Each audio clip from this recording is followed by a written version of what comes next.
بسم الله الرحمن الرحيم. قد أفلح المؤمنون الذين هم في صلاتهم خاشعون والذين هم عن اللغو معرضون والذين هم للزكاة فاعلون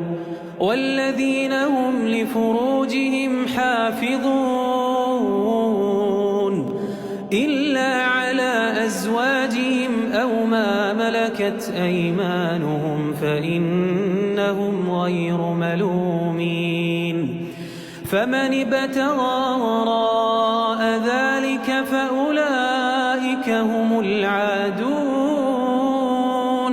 والذين هم لأماناتهم وعهدهم راعون